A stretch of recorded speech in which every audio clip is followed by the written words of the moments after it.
I want to ask you what you see as the most important national issues right now that you would want to address if you are elected. Well, I think the Republicans are standing together and basically saying that our job is to protect the homeland, and that is one of the things that our U.S. Constitution talks about, is that part of the job of the federal government is to both defend against enemies from outside as well as inside. And the fact that we have a country that people can freely immigrate and visit to, it's a situation where basically we run a risk of what happened on September 11th. And because of that, President Bush has started the process to start a Department of Homeland Security, which brings together groups like the Secret Service, the Coast Guard, other groups that have been in different departments, and brings them under all on one umbrella. And I think that's a very good step forward. But we also need to cut the size of government. And I wouldn't mind cutting a couple other departments if we're going to start a new one. That we just need it smaller, but it needs to be better too. What departments would you cut? Well, I think that certain aspects of the Department of Interior can be moved into other areas, and the Department of Energy. Certain parts of that could be moved into other areas. The Department of Education, in some respects, is like a huge bureaucracy in Washington telling people, local and state governments, what they have to do, and I think it's time that they played a more advisory role and laid off the unfunded mandates that's put New Hampshire schools in difficulties. And what would be an example of that for people that want to know your viewpoint? Well, for example, there's some unfunded mandates about special education for New Hampshire schools, that New Hampshire schools are obligated to provide certain kinds of education, which is a good thing, but they mandate not only the procedures, but they mandate the reporting requirements back to Washington, which makes it very expensive for school districts to do it, because you've got to have somebody do the paperwork and everything else. When in reality, if the Department of Education played a role of more advisory and provided the funds with loosening the strings, I think it'll be a much more constructive way to deal with the problem, instead of trying to do edicts from on high. We have a government that's supposed to be run by the people at the local level with representatives sent to Washington. We can't have a big, huge bureaucracy trying to run things from Washington. We just need it the other way around. Edith, it's yes, I'm eager to hear some of your views on Homeland Security, because Pittsburgh has a Customs, Immigration, Border Patrol station. We only have one in the northern part of the state, sure, and that's where it is. And people are very concerned up there. It's been run well, but without as much rigor as now people want. And people are worried about people coming in from Canada who might not be the kind of people we want to have move here. They're worried about terrorists. They're worried about people who might want to blow up dams and things. How actually would having everything sort of under one roof work here in New Hampshire for us? Well, for example, it would help, because it would bring all the different Department of Immigration, all the different ones. Part of the problem between these organizations is they can't communicate with one another, because they report to different secretaries, different departments. And you've got to have a way to have the FBI interact with the INS so that they can do a thumbprint or some other kinds of things, make sure passports are valid and other things like that. Set it up, a computerized way to do it. Set it up so that all that cross connection can be done properly. We were up in Pittsburgh for the July 4th picnic up near the dam. We had a great time up there, and I noticed the custom things there. And part of the gripe up there too is it's not run 24 hours a day all the time, and it should be, better funded also, because of the fact it's the only one for the North Country. And it's a situation where is that a problem? Yes. It's a problem for smuggling. It's a problem for illegal immigrants coming from Canada, because Canada's immigration procedures is so much different, because anybody could claim asylum and go there, then disappear.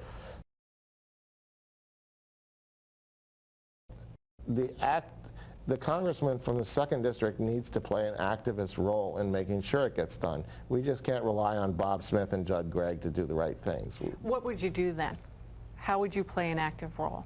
Well, basically, I'd get involved in the committees that have the responsibility for that and push for that part of the border to be covered. But being one of 435 or one of 220 Republicans, all you could do is take the bully pulpit and give your point of view. And I think as a teacher, I'm well qualified to educate other congressmen as to what needs to be done, and then kind of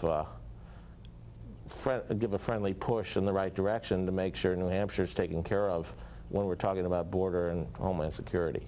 So. Well, I think that people are interested in your views, particularly on things like the Department of Interior. Of course, the White Mountain National Forest is in the Department of Agriculture. Some people would like to see the Forest Service and the Park Service melded, feeling that they perhaps duplicate each other's efforts. How do you stand on that issue? Well, part of the weird thing about the Park Service is, by and large, the Park Service is supposed to be sustaining by park fees and by other resources they have available.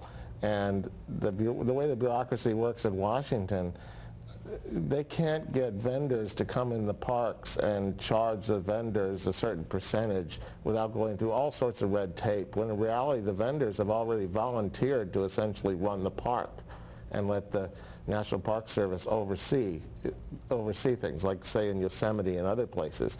So it's a situation, if you bring the National Park Service and National Forest together, you bring the bureaucracies of both and complicate the issue in some ways, when in reality it needs to be farmed out to responsible public and private groups that can handle it in a profitable way, but also take better care of it. Because part of the problem with national forests and national parks is they're not taken care of properly. They don't have the financial resources to keep latrines clean, to keep buildings properly maintained, to deal with fire danger and allow proper fires to occur.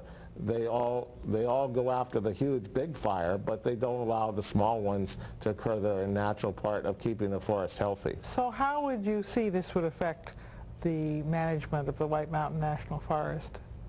Well, again, it's a situation where I think we need to have a way that works, not necessarily that looks good on paper and yet is dysfunctional.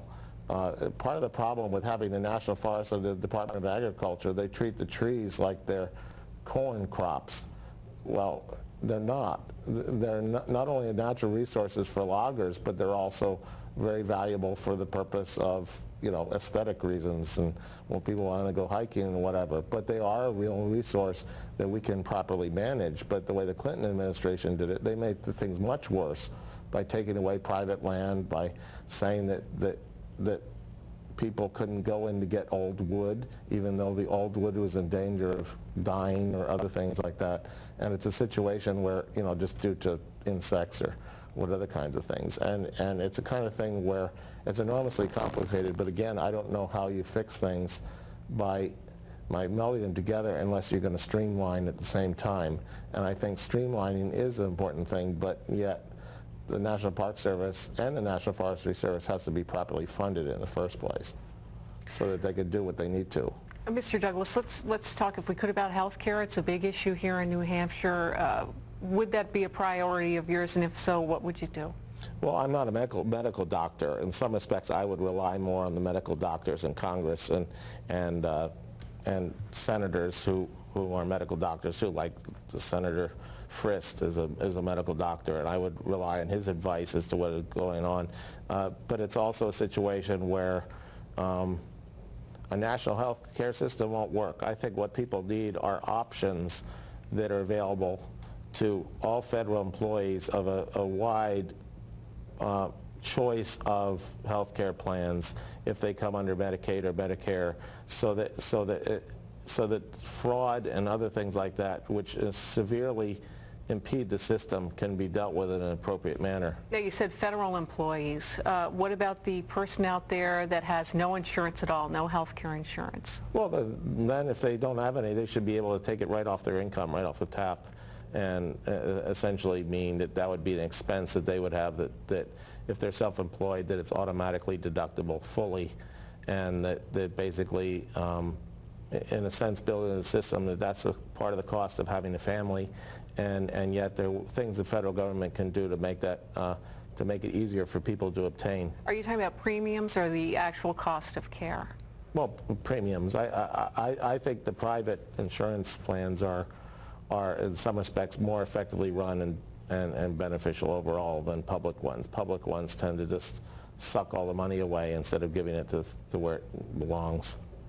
One of the problems we certainly are experiencing in Coos County, and I know elsewhere in New Hampshire, is underfunded Medicaid. We have a lot of people who are in nursing homes, and the federal government is paying part of their care and housing.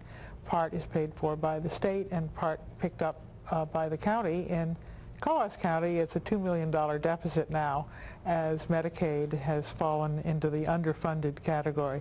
How do you see a congressman being able to deal with those really thorny issues about the elderly? Well, again, I think you need to give the elderly a choice between different private plans that the federal employees have.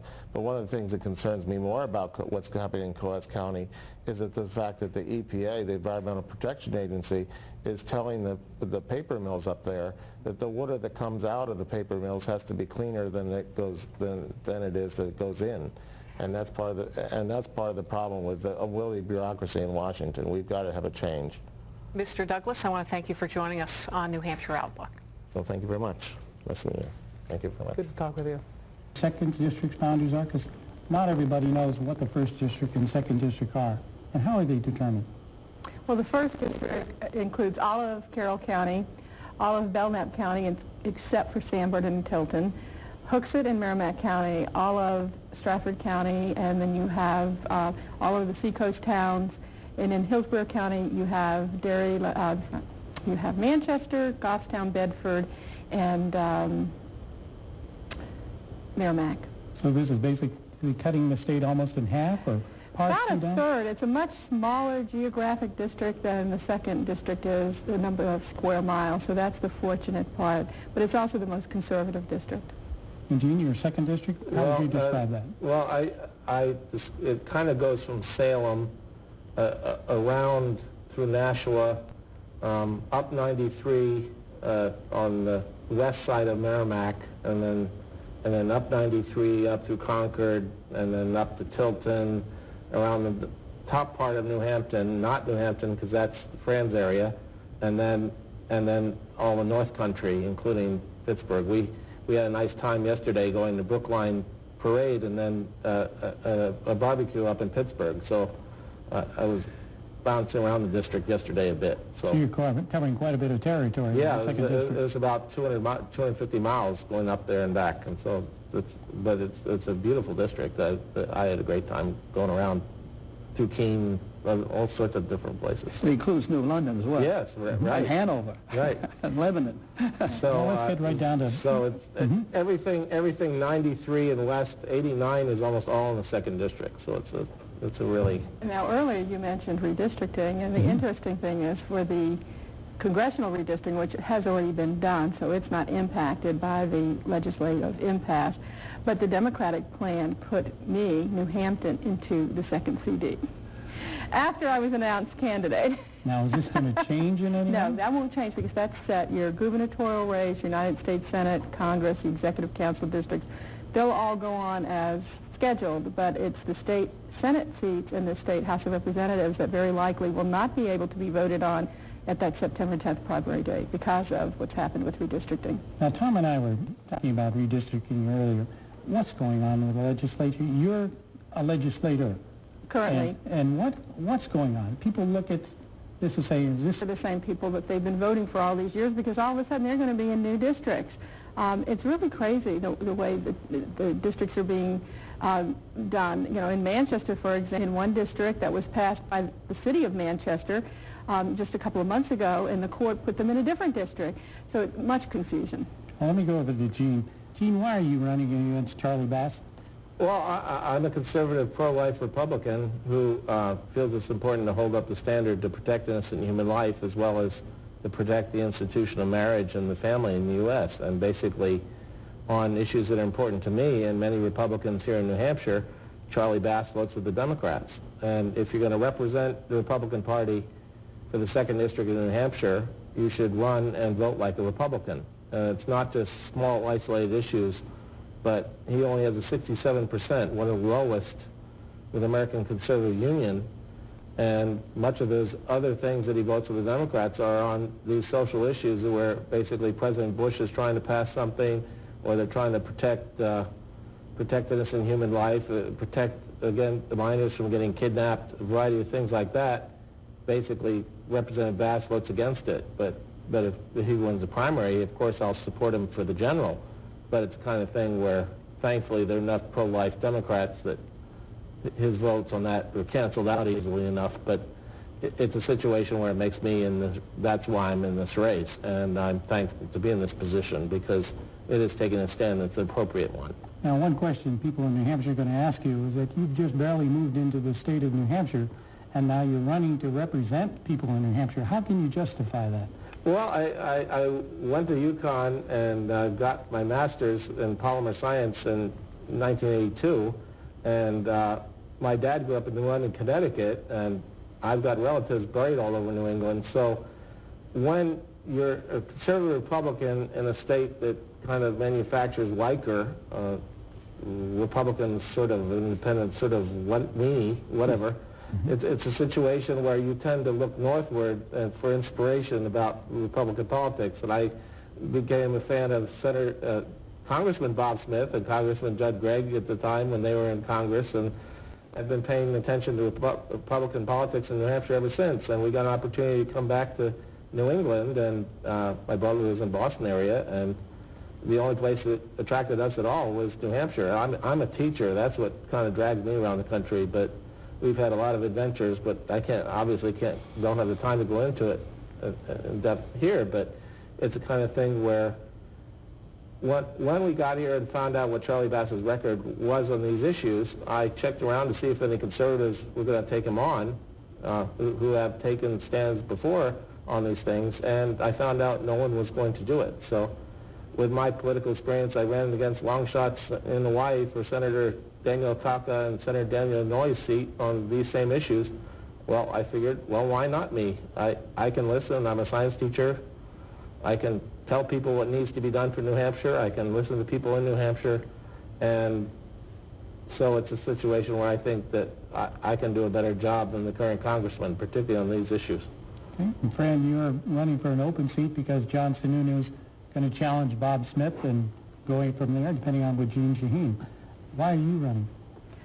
Well, I'm running because I think that we need more people like me in Congress. The question I want to ask you, excuse me, because I definitely, Gene, you're promoting lower taxes, you're also promoting smaller government. What do you mean by that, and how do you achieve to get to that?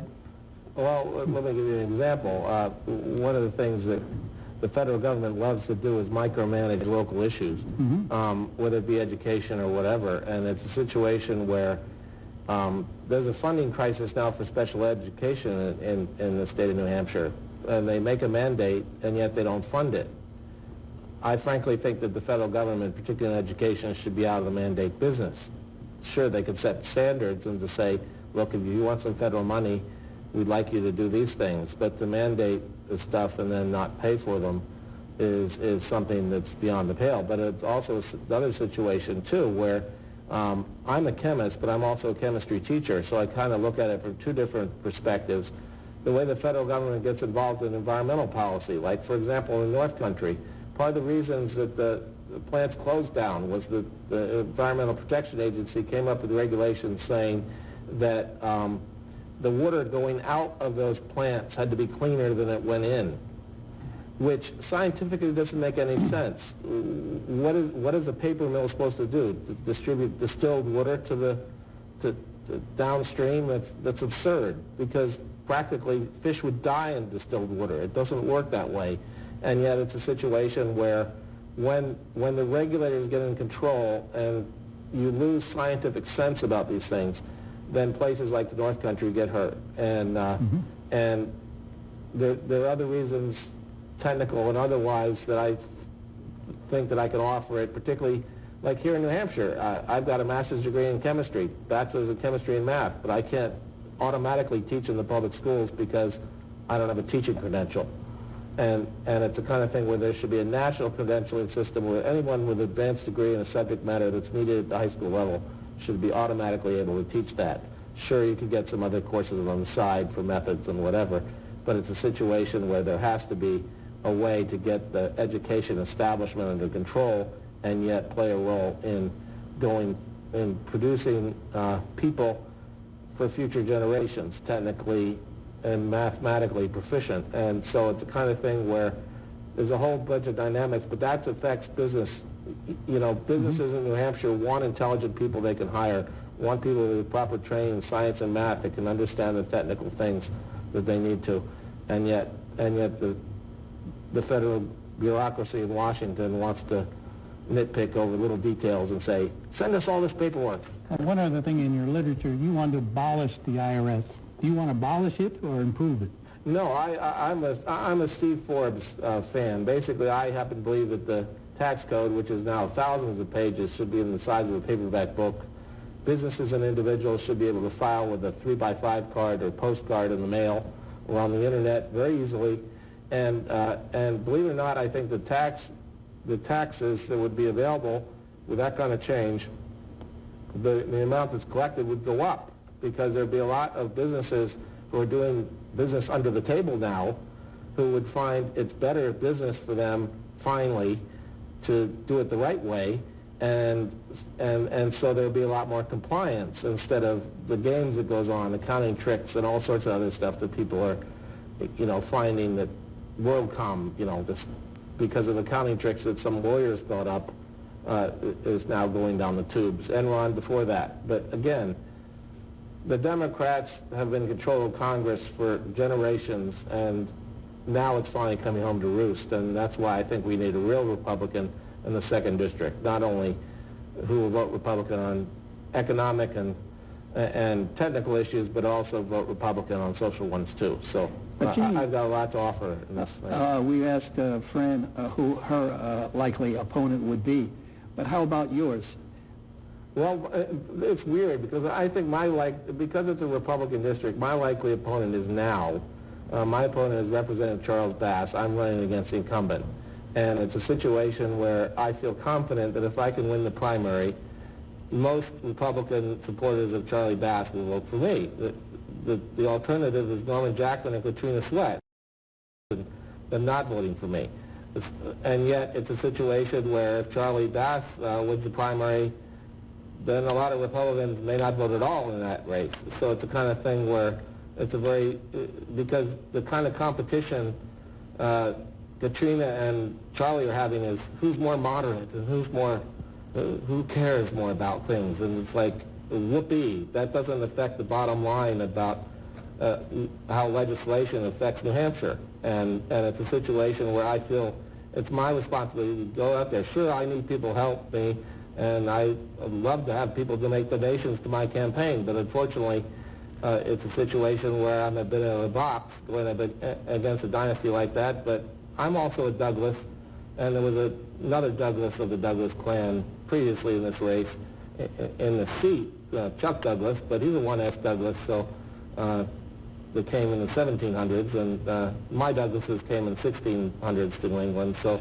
in a way, maybe a 2S Douglas has a little bit more to offer than the previous Douglas, but it's a situation where I feel confident that it'll be a good race, and I think it's going to surprise an awful lot of people, because I've been going around the district yesterday, and I haven't found many. Okay, well, you're on the Douglas is helping both of you here for a moment, so people can find further information about you. Could you give the viewers your website? Oh, yes. It's www.douglas, with 2 S's, DOUGLASS, 2002.org. And I've got all my literature on there, and we're going out to the New Hampshire Taxpayers Picnic tomorrow, so no doubt I'll meet some of the visitors tomorrow there, too. But And Fran, your viewers- website? www.franforcongress.com. I also have a section on there for some prescription drug access for help for seniors that earn under $38,000 a year. So if they're watching and they'd like information on free drugs or reduced drugs, please log on to franforcongress.com. Okay. And last question you'd like to ask Tom? Wrap it up here. Well, I think I'd just like to congratulate you both for the energy and the enthusiasm that you bring to your task, and I wish you all the best of luck, both of you. Thank you. Well, thank you for this opportunity to speak to you and your audience. It's a great pleasure. As a former cab driver, lease basis, I was a small businessman too, so I could sympathize. So. Okay, we're winding up this quarter of our program, Common Sense. And again, thank you both for being on. Dean Douglas running in the 2nd District, and Fran Wendell Bowes. Let's make sure that's correct. And again, you're listening to Common Sense. I'm Peter Martin, the host for today, along with Tom McCormick, Bill Carr, and Fred Beaumont, who are out of town. And we'll be right back after these messages.